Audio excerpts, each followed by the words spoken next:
Hey guys, welcome back. This is Total Fitness Podcast. My name is Matthew, I'm Walter. and today we're talking about the BS that comes along with all the New Year's training, trainers, fitness in general. So, Walter, why don't you give like a little bit of an antidote of what you've personally dealt with in terms of the BS in New Year's? Well, I mean, let's face it, in all of the gyms, and okay, yeah, we are undergoing a lockdown right now, so it's not quite the same, but the mindset is still the same. Around December, you start gearing up for the January influx of new blood Mhm. that there's going to be. All those people that are ripe to get sold to, Yeah, not who are ripe to change their lives, who are ripe to get more fit, to do whatever, to establish habits. yeah, No, the ones who are ripe to get a sale. yeah, And that's the issue that I have with it. I mean, yes, I know we are in a business where you do have to make sales. Yeah, of course.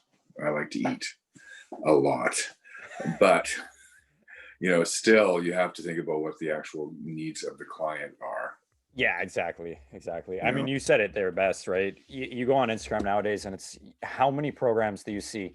50% off for my training program and my diet plans and this and that, or sign up for my 30-day January new me, new you, or sorry, new year, new me challenge, all that kind of stuff. yeah. It's blasted on and Instagram, and social media. it's not just fitness. I've got to say, it's other things as well. Like, you know, Walter, you've been invited to take part of my master class. There's only 8 people involved in this. Yeah, It's $9,000.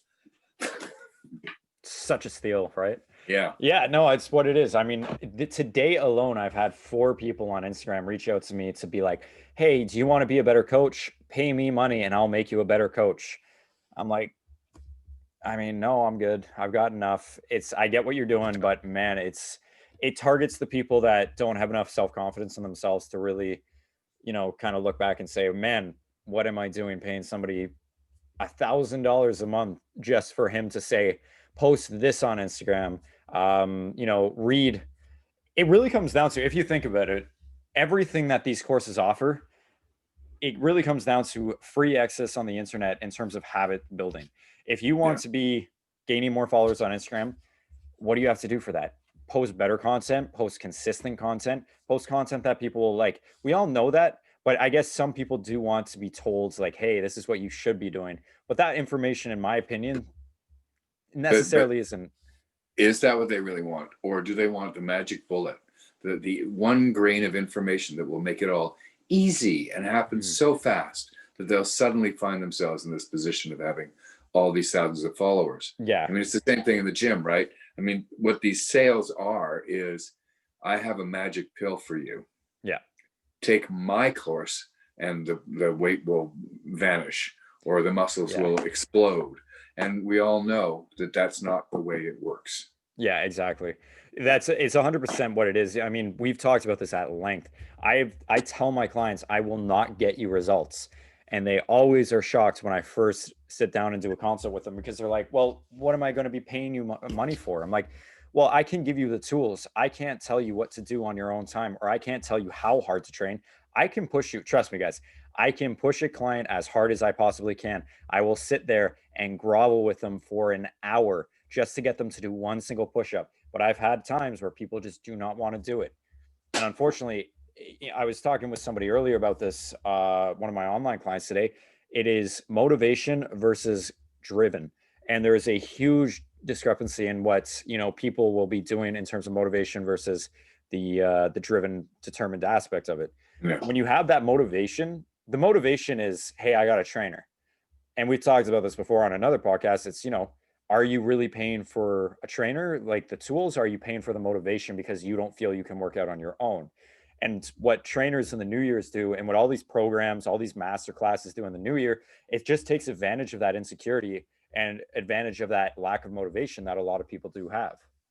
But I would really question how much hands on is happening. And I don't mean the actual training. I Mhm. mean, how much are they contacting that client and saying, what did you do today? Yeah. How is your diet today? I had an interesting experience just today, talking to a new client who said, I need to book 5 days a week because I've done it before, where I booked 2 days a week and I was told what to do on the other three. Hmm. and I never did anything on the other 3 days. Right. I need you watching me every day.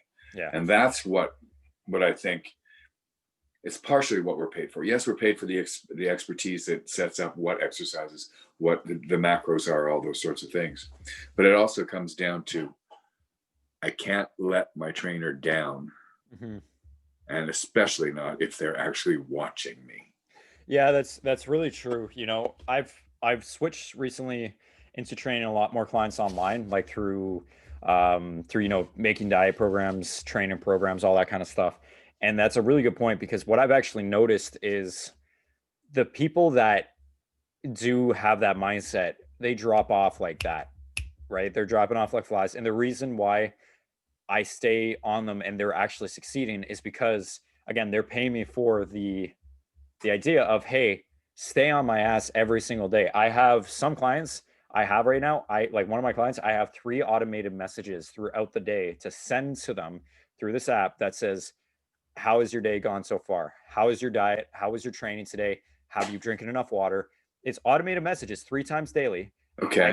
I check in with them every single day at the end of the night. And then I also do check-ins on the Thursday. Like my check-in days are usually Thursdays or Fridays. I do a weekly check-in to round up the week. And with this client in particular, there's a face-to-face call as well.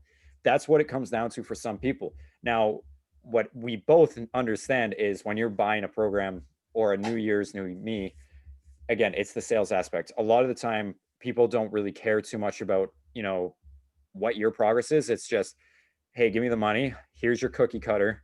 After that point, you know, hands off, you know, or when we were in gyms, it was more so, excuse me, it was more so, this is your hour. I'll give you my attention for the hour. After that, who cares? No. Right. And And that's, I personally cannot work that way. If you commit to me, then I am committing to you. yeah. And that means I am going to text you. I don't have that app though. That's really amazing. I am going to text you and say, so how's the food today? How was your day? Did you do the cardio that we set up? Yeah. That sort of thing, just to make them realize that there's a team behind them. Yeah, exactly. And I think that's what you see this on Instagram all the time. And the guys that do really well in terms of transformation specialists, they do have that team aspect. Like Team Atlas, for example, is a big like competitor prep coach out in Montreal. He's got Mhm. tons of competitors that he has under his client list. And the reason why he does so well is because he is a team. You know, he has the accountability he provides, then it's the whole team provides, then it's some of the other coaches that he has on his team provides, right? Yeah. So instead of just getting like one on one, now he has one on one, 2 on 1, 3 on 1, and it's like a whole Facebook or you know whatever group he does it on. Like it's Well, a whole it's like community, group therapy basically for what it training. is, right? Yeah. So that's what you like should be looking for if that's the case.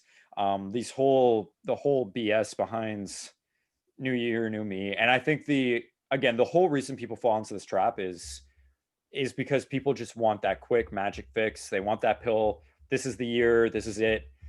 I heard something the other day. Every day is a new year if you think about it. Today, from today till next year on January 12th, that's a whole year. You have a whole year starting today. Why is January 1st so important? Right? So don't worry about the number. Don't worry about the date. Just focus on finding your determination or your drive and actually sticking to what you plan on doing.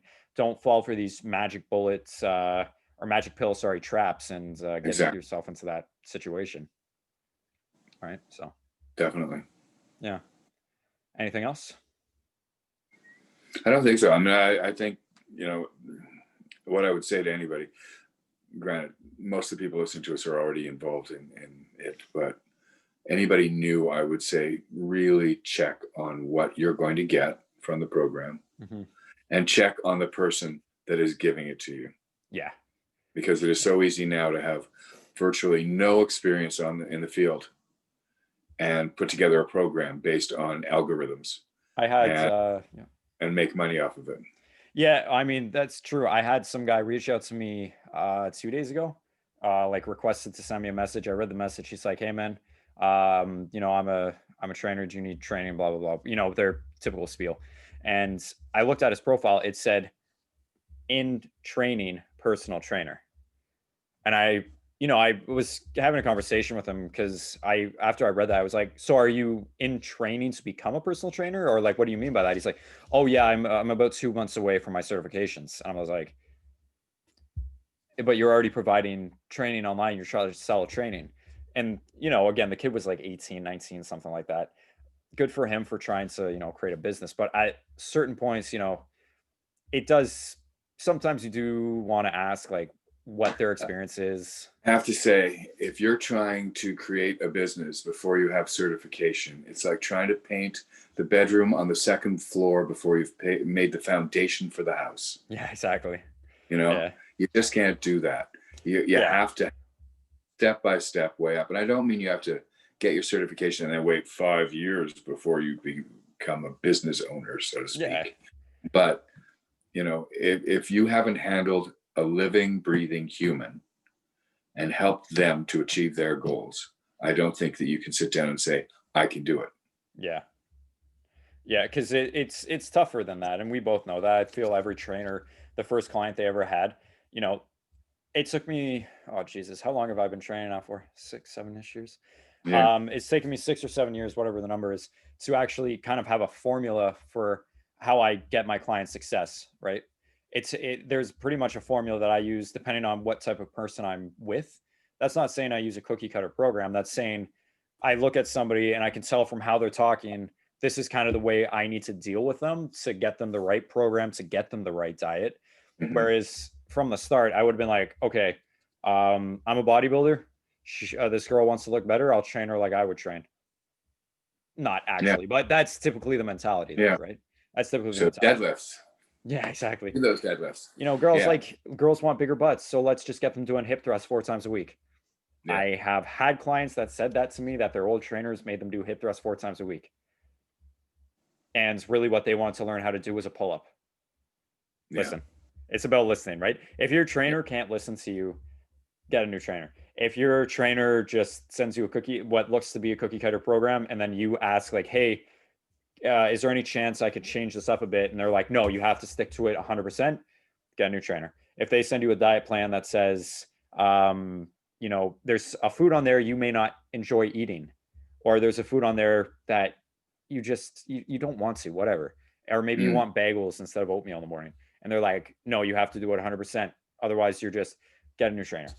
Unless you're in Walter's position where I'm telling him he's training for a bodybuilding show and he has to eat that oatmeal, then that's the different story. But even then, I have argued about the cream of rice. That's true. That's true. Very true. So I mean, it's not like you don't listen at all. Yeah. I think too, one good bit of advice I would give if you're hiring a live trainer is watch them train a couple of other people first.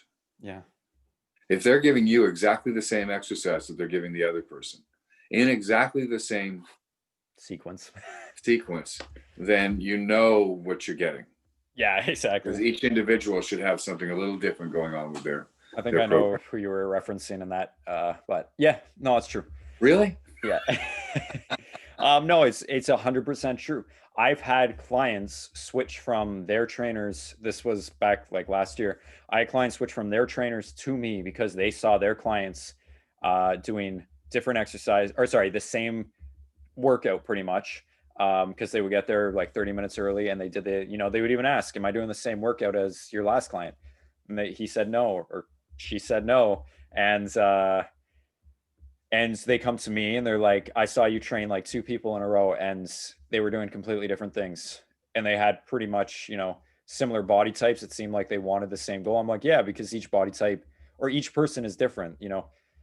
Maybe this person wants a different goal than this person. Like this girl wants to do pull-ups. This girl wants a bigger butt. This person wants to lose weight. This wants some, you can't do the same exercises with every single person, right? A 70-year-old is not going to train the same as a 20-year-old unless yeah. Okay. Sorry. Anyways, that's pretty much what it is, right? Keep it consistent. Find a good trainer. Do your research. That's really what it comes down to. Find somebody who listens. Somebody who's going to be a little bit more compassionate than just like, hey, let's get on a call and I'm going to sell you my program right away. if they don't talk to you at least like for 10 to 20 minutes beforehand, in my opinion, they really don't care about what you're trying to do. It's just like they're just yes guys or yes girls that just want to sell you a program. That's what I found, in my opinion. So be Yeah. careful of the BS. I mean, the best way to work, I think, as a trainer is to spend the time and ask the questions and listen to the. So if you have somebody who's only talking to you and not asking you any questions, then you know you're not getting the quality that you want because they're not finding out about you. No, that's perfect, right? That's exactly. They should be asking questions every single day. Every single day you train with them, they should be asking questions. How was your day? Did you sleep enough? Did you eat well today? Did you drink enough water? Basic questions, they can go a long way in discover and trying to find out how you can reach your goal faster. So it's definitely important. But that's a really good point. And on that note, thank you guys so much for watching. That's another podcast. Yes. Be careful of the BS. That's our takeaway from today. Stay safe, stay healthy. Yeah. Take care, guys. Okay. Thank you. Namaste. Bye.